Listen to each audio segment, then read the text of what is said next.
जय श्री राम दोस्तों, कैसे हैं आप सभी प्यारे भक्तों को जय श्री श्याम।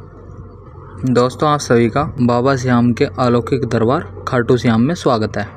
भगवान श्री कृष्ण को अपने शीश का दान देने वाले और कलयुग में भगवान श्री कृष्ण के अवतार खाटू श्याम जी करोड़ों लोगों के दिल बसते हैं। देश ही नहीं विदेशों से भी लोग बाबा श्याम की एक झलक पाने के लिए यहाँ पर आते हैं। जैसे जैसे कलयुग बढ़ रहा है, बाबा श्याम के भक्तों की संख्या और उनका विश्वास बढ़ता जा रहा है। ऐसा विश्वास है, जब कहीं भी आपको सफलता ना मिले तो एक बार आप इस दरबार में ज़रूर आए, आपकी किस्मत के बंद ताले खुल जाएंगे, क्योंकि बाबा श्याम को हारे का सहारा भी कहते हैं।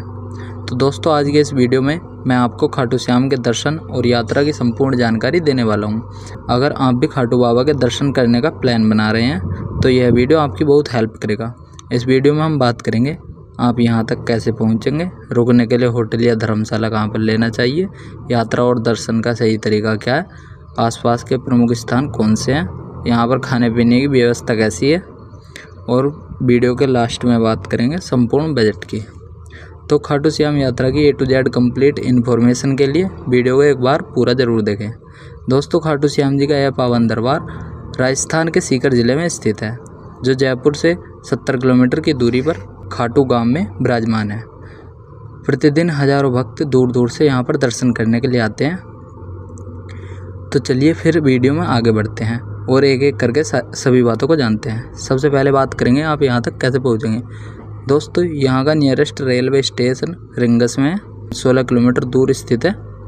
रिंगस रेलवे स्टेशन के बाहर से खाटू श्याम के लिए शेयरिंग टैक्सीज मिल जाती हैं, जो 50 रुपये का चार्ज करते हैं। अगर आपको रिंगस तक डायरेक्ट ट्रेन नहीं मिलती तो आप जयपुर आ जाइए। जयपुर तक हर छोटे बड़े स्टेशन से डायरेक्ट ट्रेन मिल जाती है। वहीं अगर आप जयपुर आ रहे हैं तो स्टेशन के बाहर से आपको प्राइवेट टैक्सीज मिल जाती हैं। राउंड ट्रिप का 3500 से 4000 का चार्ज करते हैं।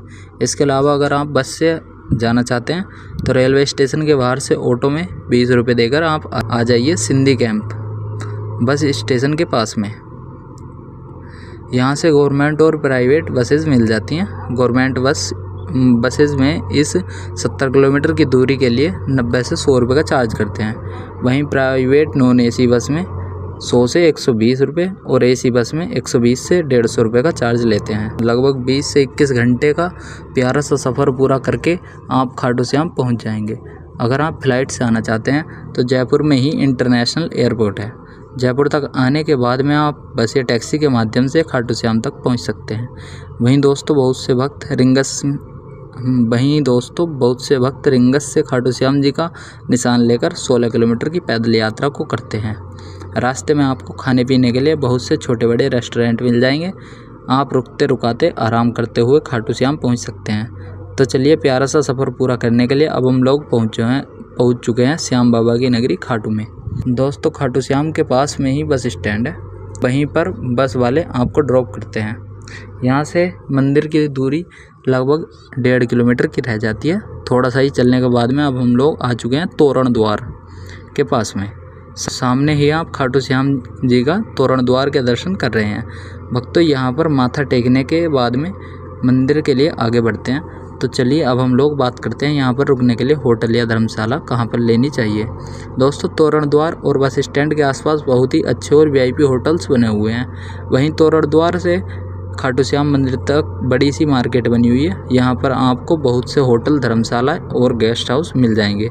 दोस्तों, ऐसे तो बहुत से लोग यहाँ पर सुबह आने के बाद में धर्मशाला में 100 रुपये से 50 रुपये देकर स्नान करते हैं और अपना सारा सामान जमा करने के बाद में खाटू श्याम के दर्शन करके शाम को यहाँ से वापसी कर लेते हैं। अगर आप यहाँ पर रुकना चाहते हैं तो यहाँ पर आपको धर्मशाला मिल जाएंगे। धर्मशाला की स्टार्टिंग 500 रुपये से हो जाती है। होटल्स की स्टार्टिंग 800 रुपये से हो जाती है। 1000 से 1500 के बजट में आपको एक अच्छा सा AC रूम मिल जाता है।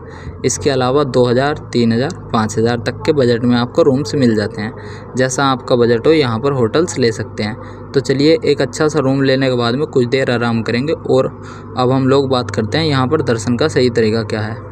दोस्तों, यहाँ पर बड़ी सी मार्केट है, जहाँ पर प्रसाद और फूल माला की बहुत सी दुकानें हैं। आप यहाँ पर से प्रसाद ले सकते हैं। साथ ही भक्त बाबा को मोरपंखी, गुलाब का फूल और इत्र की भेंट भी करते हैं। आप मार्केट में जैसे ही आगे बढ़ेंगे, मंदिर से लगभग 200 मीटर पहले ही श्याम कुंड भी है। दोस्तों यह बहुत ही पवित्र कुंड है। ऐसी मान्यता है यहीं पर खाटू श्याम जी का शीश प्रकट हुआ था। मान्यताओं के अनुसार इस स्थान पर एक गाय का दूध खुद से ही निकलता था। जब लोगों ने इस स्थान को पवित्र मानकर खुदाई की तब यहाँ पर खाटू श्याम जी का शीश प्रकट हुआ। इस पवित्र कुंड में स्नान करने से बहुत से रोगों से मुक्ति मिलती है, साथ ही आपकी बहुत सी मनोकामनाएं पूरी होती हैं। बहुत से भक्त मंदिर में दर्शन करने से पहले यहाँ पर स्नान करते हैं, तो कुछ दर्शन करने के बाद में स्नान करने आते हैं। आप यहाँ पर स्नान जरूर करें। तो चलिए खाटू श्याम जी का जयकारा लगाते हुए अब हम लोग मंदिर के एकदम पास वाली रेलिंग के पास पहुँच चुके हैं। जो भी भक्त खाटू श्याम जी का निशान लाते हैं वह इसी स्थान पर जमा हो जाते हैं। दोस्तों यहाँ पर बहुत सी रेलिंग्स लगी हुई हैं। इन रेलिंग्स से भीड़ को बहुत ही अच्छे तरीके से नियंत्रित किया जाता है। ऐसे तो यहाँ पर बहुत ज़्यादा भीड़ होती है, लेकिन फागुन के महीने में यहाँ पर विशाल मेले का आयोजन भी होता है। तब यहाँ पर एक दिन में ही लाखों लोग दर्शन करने के लिए आते हैं। उस समय बहुत दूर से ही रेलिंग लग जाती है। उस समय आपको लगभग 15 से 20 किलोमीटर पैदल भी चलना होता है। तो चलिए अब हम लोग लाइन में लगकर आगे बढ़ेंगे। दोस्तों खाटू श्याम जी को शीश के दानी, लखदातार, नीले घोड़े वाले, 3 बाणधारी और हारे का सहारा आदि नामों से बुलाते हैं। तो चलिए बाबा श्याम जी का जयकारा लगाते हुए आगे बढ़ेंगे। सामने आप खाटू श्याम जी के अलौकिक रूप के दर्शन कर सकते हैं। बाबा श्याम आपकी सभी कठिनाइयों को दूर जरूर करेंगे। ये आपकी सभी मनोकामनाओं को पूरा जरूर करेंगे। आप सभी कमेंट बॉक्स में जय श्री श्याम जरूर लिखेंगे। दोस्तों खाटू श्याम जी का संबंध महाभारत काल से मिलता है। वे 5 पांडवों में से एक भीम और माता हिडिंबा देवी के पुत्र घटोत्कच के पुत्र थे और इनका नाम बर्बरीक था। बर्बरीक जी बहुत ही महान और साहसी योद्धा थे। इनको 3 अमोघ बाण चलाने का वरदान भी मिला था, जिससे यह तीनों लोकों पर विजय प्राप्त कर सकते थे। महाभारत युद्ध के दौरान श्री कृष्ण जी ने इनकी शक्तियों को जानकर इनसे शीश का दान मांग लिया, क्योंकि यह उस पक्ष से लड़ना चाहते थे जो हार रही हो। अगर यह कौरवों के पक्ष से लड़ते तो महाभारत के परिणाम को बदल सकते थे, इसलिए श्री कृष्ण जी ने इनसे शीश का दान मांग लिया। बर्बरीक ने बिना किसी देरी के शीश का दान कर दिया। इनकी दानवीरता और साहस से प्रसन्न होकर श्री कृष्ण जी ने इनको आशीर्वाद दिया और कहा, कलयुग में आप मेरे नाम से पूजे जाएंगे और जैसे जैसे कलयुग बढ़ेगा आपकी प्रसिद्धि और भी बढ़ती जाएगी। दोस्तों बाबा का शीश खाटू गांव में प्रकट हुआ था और श्री कृष्ण जी ने इनको श्याम नाम दिया था। इसी से बाबा को खाटू श्याम नाम से जानते हैं। दोस्तों यहाँ मंदिर बहुत ही प्राचीन है, लेकिन इसका निर्माण 1027 में राजा रूप सिंह चौहान द्वारा करवाया गया था। बाद में समय समय पर राजाओं और भक्तों द्वारा इस मंदिर का पुनर्निर्माण होता रहा है। तो दोस्तों आप भी इस अलौकिक मंदिर में दर्शन करने जरूर आइए। आपको यहाँ पर दर्शन करने के बाद में आपके जीवन में परिवर्तन जरूर मिलेगा। दोस्तों खाटू श्याम मंदिर से कुछ ही दूरी पर एक पवित्र कुंड भी है, साथ ही यहाँ पर कुछ मंदिर भी बने हुए हैं। आप यहाँ पर दर्शन भी कर सकते हैं। साथ ही मंदिर मार्ग पर ही बहुत ही प्राचीन श्री सीताराम मंदिर है। आप यहाँ पर महादेव जी के दर्शन कर सकते हैं। साथ ही साथ श्री राम परिवार और बहुत से देवी देवताओं के दर्शन कर इस यात्रा को सफल बना सकते हैं। चलिए अब हम लोग बात करते हैं यहाँ पर खाने पीने की कैसी व्यवस्था है। दोस्तों यहाँ पर आपको मार्केट में बहुत से अच्छे रेस्टोरेंट मिल जाएंगे, जहाँ पर आपको बहुत ही पवित्र भोजन मिलता है। यहाँ पर आप 150 से 200 रुपये में थाली भोजन कर सकते हैं। इसके अलावा south Indian, Rajasthani, north Indian, Marwari हर तरीके का खाना पीना आपको यहाँ पर मिल जाता है। तो चलिए खाने पीने के बाद में अब हम लोग फिर से तोरण द्वार के पास आ जाएंगे। आप यहाँ भक्तिभाव के माहौल में झूम सकते हैं। साथ ही साथ आप चाहे तो यहाँ पर ऊँट की सवारी का मज़ा भी ले सकते हैं। दोस्तों यहाँ पर बहुत सेल्फी पॉइंट भी बने हुए हैं। आप अगर चाहें तो अपनी यादों के लिए यहाँ पर फ़ोटोशूट भी करा सकते हैं। तोरण द्वार खाटू श्याम यात्रा का आकर्षण मुख्य केंद्र है, तो आप यहाँ पर भी कुछ समय ज़रूर व्यतीत करें। इसके अलावा अगर आप यहाँ पर रुकते हैं तो शाम को यहाँ के नज़ारे आपको बहुत ही अच्छे लगेंगे, तो शाम को भी आप यहाँ पर घूमने आ सकते हैं। तो चलिए दोस्तों अब हम लोग बात करते हैं यहाँ पर आने का सबसे अच्छा समय कौन सा होता है। दोस्तों ऐसे तो पूरे साल ही यहाँ पर दर्शन करने आ सकते हैं, लेकिन सितंबर से अप्रैल तक का समय सबसे अच्छा माना जाता है। इसके अलावा हर एक एकादशी को यहाँ पर बहुत ज़्यादा भीड़ होती है। वहीं खाटू श्याम जी जन्म उत्सव और फागुन महीने में आयोजित होने वाले मेले में रिकॉर्ड तोड़ भीड़ होती है, तो आप अपने हिसाब से यहाँ पर दर्शन करने आ सकते हैं। बात करें आपको यहाँ पर कितने दिन का प्लान बनाना चाहिए। दोस्तों ऐसे तो आप एक ही दिन में खाटू श्याम जी के दर्शन करने के बाद में अपने घर के लिए जा सकते हैं। इसके अलावा अगर आप चाहें तो यहाँ पर एक नाइट का स्टे भी कर सकते हैं। तो चलिए अब हम लोग बात करते हैं सबसे ज़रूरी क्वेश्चन बजट की।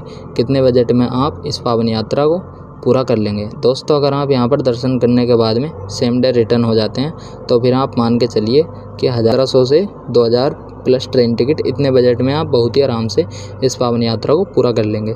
तो दोस्तों यहाँ पर मैंने आपको खाटू श्याम जी यात्रा से रिलेटेड हर एक छोटी बड़ी जानकारी को बहुत ही अच्छे और सही से देने की पूरी कोशिश की है। अगर फिर भी आपके कोई क्वेश्चन रह जाता है तो आप कमेंट के माध्यम से पूछ सकते हैं।